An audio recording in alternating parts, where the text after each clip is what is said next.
before we begin this feature presentation, there's just a couple of things I'd like to note.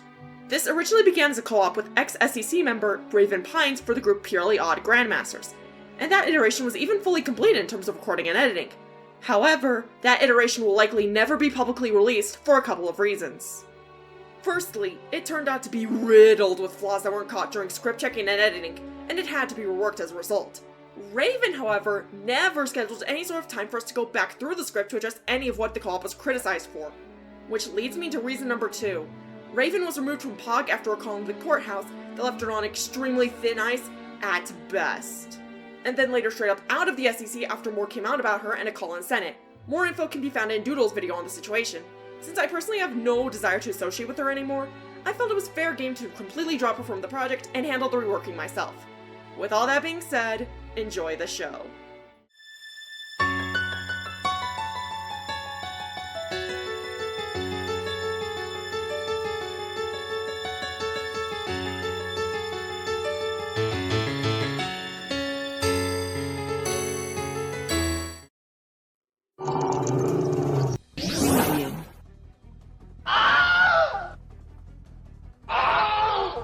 Looks like this is where the SOS was coming from.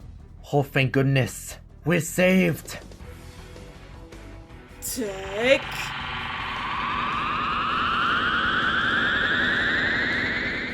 this!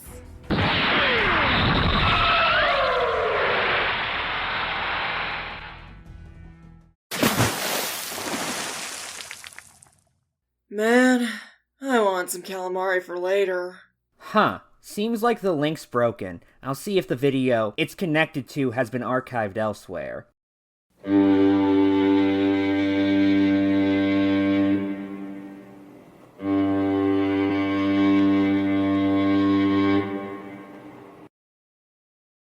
Ahoy!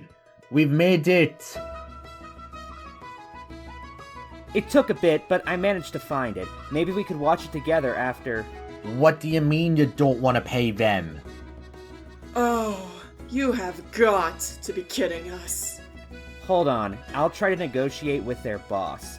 If you start to hear screaming, then you can answer with violence towards him.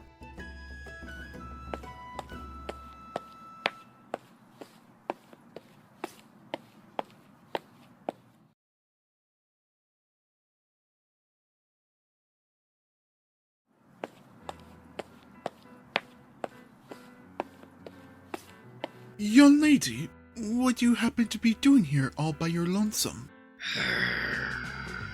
I'm waiting for a friend of mine to get back from negotiating with someone not wanting to pay us, and I'd rather not be dealing with flirting from a complete stranger. Oh, my apologies. I wasn't intending for that to be the case. Besides, I have already dedicated my heart to somebody else. Then don't try that crap with me again. Understood?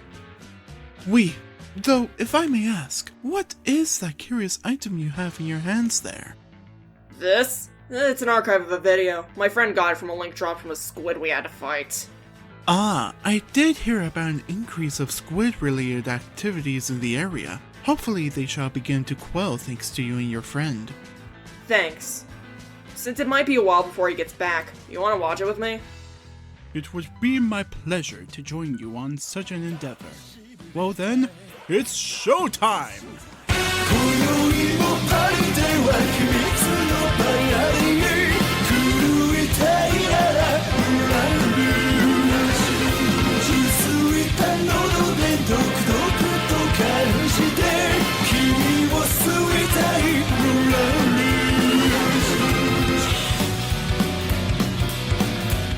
Greetings, one and all, from all walks of life to a show unlike any other you have ever seen. I am your elegant co-host for the evening, the Rose King himself, Tresor.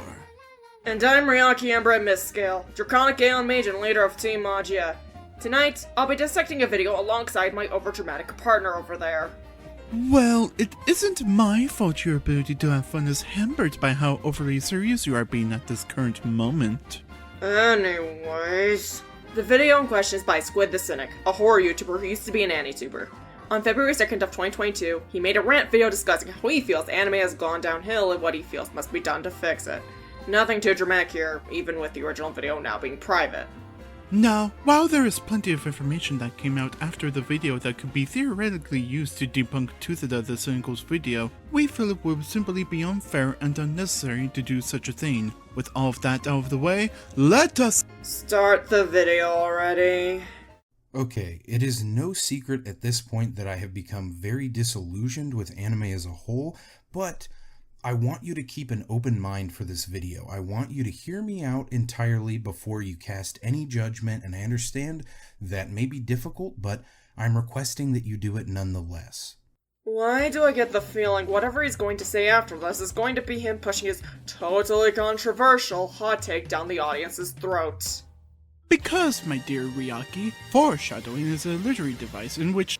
Yeah, that sounds about right. So, I think it is no secret at this point that anime as a whole has been going downhill for quite some time now, and I have been racking my brain for a while trying to think, well, how the heck could we possibly fix this? What could change to make this better? And what I've come to believe is that the best thing that we could possibly do for anime as a whole is much less faithful adaptations. And I know you're like, what? What did you just say? Less faithful adaptations? How could you have even implied this? Well, hear me out, like I said before.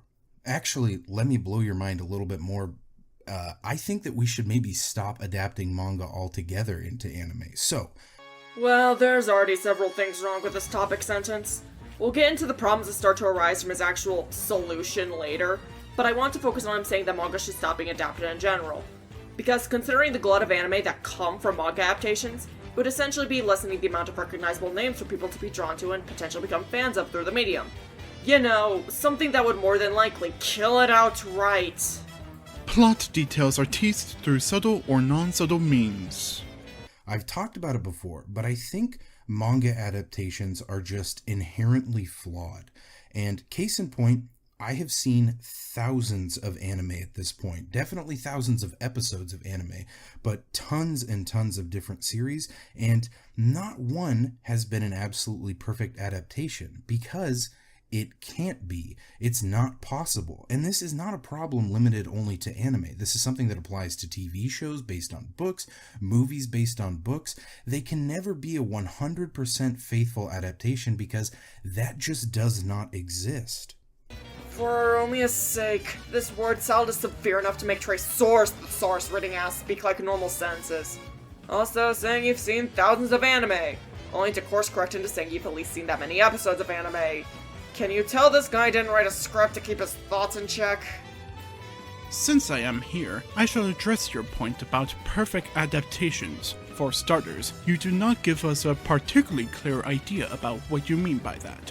Do you mean those that are one-to-one with the original? Adaptations that capture the spirit of the original work? I can presume you may mean the former, with how you say such a thing is not possible, but that is where I transition into my second point. Who is asking for a perfect adaptation?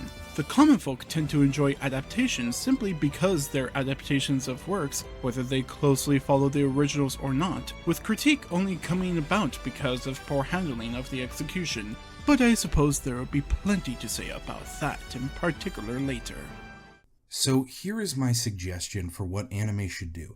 Anime should either take the route of using manga as just source material, just as a base, and really do its own thing after that, or just be entirely original. And I know people are probably scared at the thought of that, what would anime look like if anime were all entirely original? And I don't really know, because off the top of my head, I can't actually even think of any anime that are entirely original other than maybe what's that one Rooster Teeth anime, Ruby, RWBY. I think that's an anime only thing, but I think this would be worth a shot because at this point anime is obviously going downhill and it's bringing manga down with it. If you still don't know why anime is going downhill according to Squid, don't worry, we also don't. But I need to get on to you for saying we don't have any examples of an anime original outside Ruby, because a single Google search is enough to prove this is flat out false. Cowboy Bebop, Neon Genesis Evangelion, Code Geass, Gurren Lagann, Death Parade, Kill la Kill, all pretty big and noteworthy examples of anime that aren't adaptations from manga or any other source. You're telling me you've watched 1,000 anime episodes at the very least, and yet somehow you didn't know any of these from the top of your head. Clearly, he believes that proper elaboration killed his grandmother. But to get serious again, this is where my foreshadowing from the prior interjection comes into play. See, while his suggestion of using the original work as merely a baseline isn't inherently terrible, two particular shows demonstrate that this is not the surefire solution he believes it is. Those being Black Butler and The Promised Neverland. The former had the second half of its first season and the entirety of its second season be completely original storylines that were disconnected from the manga. While the first season had more lukewarm reception, the second season was utterly loathed due to the poor handling of its subject matter, some utterly baffling choices when it came to writing CL, and the character of Alois Trency. Wasn't his name actually Jim?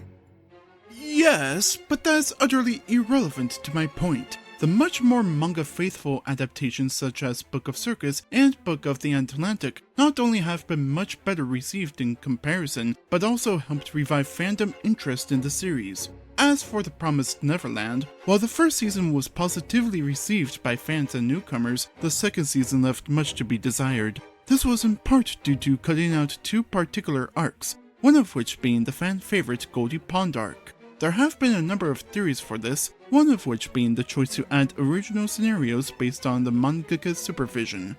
This of course was merely one part of the problems with the season, alongside the additional problem of lower animation quality as a result of Cloverworks working on that alongside several other projects, and of receiving the short end of the stick in terms of budgeting and whatnot. Is there something you're not telling me or the audience? That I have anime movie nights with my bandmates? What, do you see it as strange to— Nah, I was just curious why you somehow had that much anime knowledge backlogged. Ah, that's understandable. On a similar note about how anime should use manga as just source material, that wording is extremely confusing considering how all adaptations use something as source material, but aside from that, because I know you meant using aspects from the manga as source material, what exactly are we taking from here? There's three important aspects of a written narrative after all, being the story, the world, and the characters. If we're only taking from the story, then what characters and world are going to accommodate it? Similar story to just taking from the world. Then what different story are going to write around it, and how are you going to deal with the characters important to the world building? Just the characters? Aren't you writing fanfiction at that point? Wouldn't it be more like hate mail with the way he is outlining everything? Fair enough, but the point is, no matter how you slice it, an adaptation the way you're demanding runs the risk of alienating the fans of the source material, which is another problem with your solution. And I'll get more into that later. We are stuck in this strange prehistoric method of trying to animate things, changing as little as possible from manga, but at the end of the day, we need to accept that these are just two inherently different art forms. That's just the reality. They're very different, and I think at this point, what is happening is anime has been declining in quality. That is an objective fact. I don't care what you say. I actually do. Please don't be mean to me. But anime has been declining overall in quality. And what has happened is this weird feedback loop has started to occur where anime has declined in quality, which has then caused manga to decline in quality because manga are now produced with the intent of hopefully being an anime. Anime is going downhill this. Manga's going down with it that. How will you back your opinion up with elaboration and a source? Riaky, my dear. His source is that he's making everything up as he goes along. That's why he has no script, because in his mind— To actually argue whatever the hell squid activity is going on about this time, why does it matter so much to you about how different the mediums of anime and manga are? Realistically, the story itself shouldn't be that different between the two just because the medium it's being adapted to and from. Changes are inevitable, sure, but that's literally just how adaptation works. You know what is an appeal about going from an illustrated medium to an animated medium, though? Seeing those ones from the manga in full color motion. That's part of the reason people enjoy those adaptations. I don't know what's so hard for you to just enjoy things for what they are, but maybe I was expecting too much from a guy who brands himself as a cynic. Actually, Tutada's remark about how mangaka are only creating manga to get anime adaptations bothers me immensely as an artiste myself. Because this is him generalizing an entire group of creators without any sort of proof or citations, purely because of him disliking some recent works. T's quite gross, to put it simply.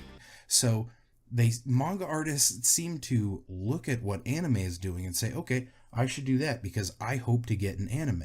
And so as anime gradually declines, it makes manga gradually decline, which then makes anime decline more. You see what I'm getting at here? Where the feedback loop is created? No, we do not. How the hell is anyone supposed to get it when you're not even explaining why anime is going downhill outside of the notion of you disliking faithful adaptations and some vague-ass feedback loop that literally just amounts to creators being inspired by the shows they watched? For Iromia's sake, when does this end? Do you wish to hear a story about my father, Louis Beauregard, to help calm your temperamental spirit? Anything to distract me from the hot air of Squid's video. And that is really become much more apparent in the last, I want to say maybe 3 years, maybe 4 years. We've seen a massive decline in exciting manga. I think I've probably read in the last 2 years 1 or 2 manga that were at all worth actually reading other than just experiencing the same things again and again. Yeah, cool, dude. So glad you're still being vague as hell. What do you even mean by the same thing over and over again? Have you only been reading a singular genre of manga and decided that's the entire industry? When are you going to give me your manga Rex, you thought? So when I was a young boy, my father told me a story about when he went to a port quite similar to this one. He came to partake in some commerce, you see. There, he met a man that was this high and somewhat pudgy on the body. Oh, and he also had an absolutely magnificent moustache to boot. He was a blacksmith by trade, and an incredibly talented one too. However, he never got a particularly crazy amount of business due to folks taking one look at his appearance and judging him as this greedy man who was more interested in profit rather than someone who caters to his customers and charges fairly for his works of art. My father, however, was not like those people and actually got to know the man quite well. You could even say the two became close friends. One thing led to another, and my father commissioned a sword from him to properly represent the Beauregard lineage, and that's how the saber you see right here came to be. You know, that was still more engaging than the entirety of this video so far. Thank you. I do my absolute best.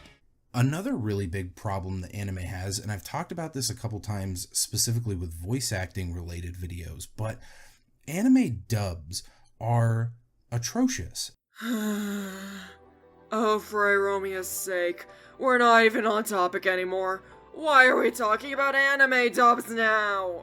Oh, I know exactly what argument Squid will make. They'll all be about how he doesn't think dubs capture the intended emotions of a scene, and that the bad examples of dubs clearly make up them all.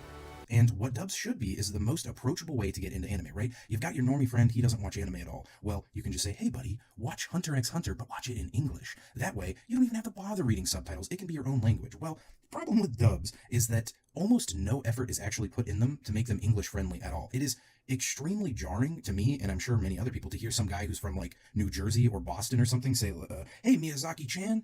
No one talks like that, and it's very hard for native English speakers to make that sound natural. And I've actually never even heard it sound natural in a dub, and yet we're stuck in this cycle of, okay, we gotta be faithful to the manga. We have to change as little as possible, so we can't change names, we can't change the names of locations, the names of products, we just have to grin and bear it. And I think at the end of the day, if we went on this less faithful adaptation route, we could solve a lot of problems with English dubs as well, thus making them into the most approachable form of anime that they should be. Look, I'm glad you're at least trying to tie this barely related tangent to the main video, but these are still two disconnected topics at the end of the day. How would making anime adaptations less faithful fix this supposed problem with anime dubs as well? Because the show itself isn't faithful, that means the people dubbing it also have to make the dub less faithful? Because that just sounds like a recipe for the worst game of telephone to ever be played. And it's not like we haven't seen dubs attempt to westernize shows for an American audience. Hi, 4Kids, how are you doing? These donuts are great. Jelly-filled are my favorite. Nothing beats a jelly-filled donut. Are you blind as a mole rat? Those are clearly rice balls, also known as onigiri. Yeah, I thought so. Also, almost no effort is actually put into them to make them English-friendly at all, huh? Is that why effort has to go into translating the original Japanese script, making appropriate adjustments to the raw translation so it makes sense when read in English, going through multiple takes of line deliveries to see which one would best fit the scene at hand, and mixing the audio of the lines, music, and sound effects so nothing sounds too loud or too quiet are all things that go into dubs? because they aren't putting any effort into making them English friendly? And don't even get me started on different dialects between the two languages. Can we claim that Squid hates Japanese culture yet? Because he's clearly not helping his case right now. How dare you hang up on me, Greg? I'm Sebastian! And I understand that what I'm suggesting would be a relatively difficult transition. At this point, the way that anime is produced is pretty concrete, right? We are currently not making anime, but the way that people are making anime is the way that they have been doing it for decades now, and it's really hard to change things that have been done for decades overnight. I mean, case in point, a lot of the world's problems have been going on for decades, and it's really hard to change them overnight, but I think a good first step would just be trying to use manga only as a base, right? You can still use manga for ideas as a premise, and you can even still capitalize off the name, maybe, but let's stop doing one-to-one adaptations just for a little bit, and let's see where that leads us. That's what I want us to do at this moment. Why are we rambling about how solving the world's problems is somehow comparable to change in an entire medium of animation? Now hold on, they are both concepts that exist, yet bare minimum has that going for him. Still, we have seen what trying to use the source material only as a base has led to, which is mixed reception at best. Do we need to have another dissertation about Black Butler Season 2? On that note, there's still other mediums such as the games and light novels to adapt from, so if you think manga adaptations are bad purely because of medium differences, why are those somehow not problems? I believe what he truly needs is a dissertation about why getting your thoughts in order is important for coherency. That too. At the end of the day, though, I think that if we continue to be dependent on manga as source material and stick to it as strictly as we do right now, I see a very serious problem occurring in the future of anime, and that is this feedback loop will continue, and in another, 3 years, 5 years, we're going to have some of the most low-quality garbage shit you can possibly imagine. And you're probably thinking, why the hell do I care about something that's going to happen in 5 years? I probably won't even be alive in 5 years. Well, that's kind of a bad way to think about things in life, so stop it, you little gremlin. Well, the joke is on you, dear Tuthida. I am immortal, and thus will be around for much more than 5 years from now. This is the song that never ends. Yes, it goes on and on and on. But putting aside the joke that assumes your audience is in senior living, you're still not being clear as to why you think anime is getting worse because of manga adaptations outside of rambling about how perfect adaptations don't exist, and my hypothetical feedback loop again and again. I'd hate to make this point again, but elaboration, examples, for Eromia's sake, use them! There's also like a million other things that we could bring up, and this is such a broad topic of how to fix anime. There's so many things that we could bring up. I think a big one is humor. I think humor in anime is genuinely some of the worst shit ever, not even because the jokes are bad necessarily, right? I think a lot of the jokes in anime don't necessarily land very well with Western audiences, and that's just because people from America and people from Japan grow up in very different circumstances. The culture is completely different, so therefore our humor is completely different. But I think one of the problems with humor in anime, and I think I might have talked about this before in a video, this is all sounding kind of familiar, but one of the problems with humor is it's the same jokes. Anime is just doing the same jokes over and over and over and over and over again, to the point where if you've watched like 3 or 4 comedy anime, you've probably already experienced 99% of the jokes that you will. So rather than bring up the harrowing issue about the poor treatment of working staff at studios such as MAPPA, you instead felt that how you dislike comedy in anime was more relevant. Couldn't even bring up examples of the supposed repeated jokes, you insolent little... Considering even you're starting to sound frustrated by this guy, I think it might be about time to close the book on this video. Does he at least say something else of relevance that won't lead to us repeating ourselves ad nauseum? He claims that all romance anime are either harems or depressing. Does he have any examples? He only brings up Your Lie in April for the latter. Then we are absolutely done here.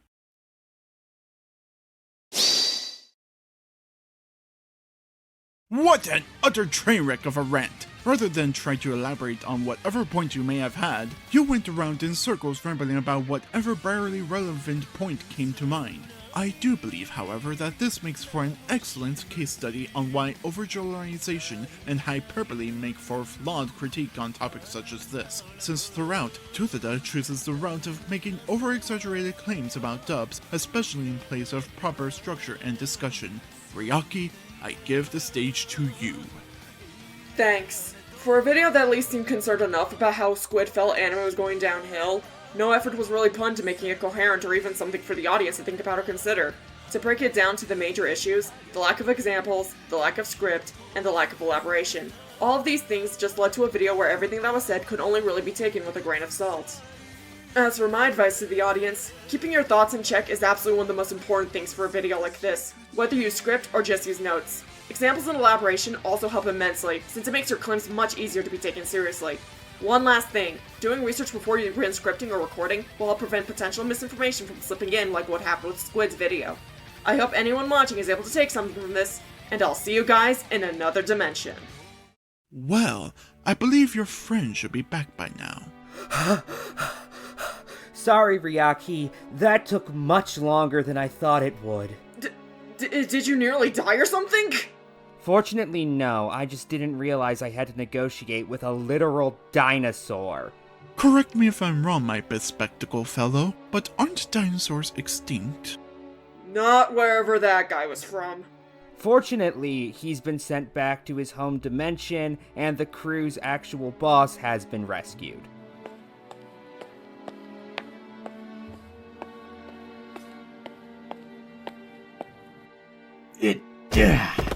We decided on a portion of Bitsuite's cash since the financial situation is still a little, shaky. Heh, looks like I'm getting that calamari after all. Ah, so you'll be off soon. I wish you luck in your future endeavors. Yeah, but before I do... if you need anything, I'll be there as soon as possible. Ah, merci! Well, I shall see you around then, Riaky.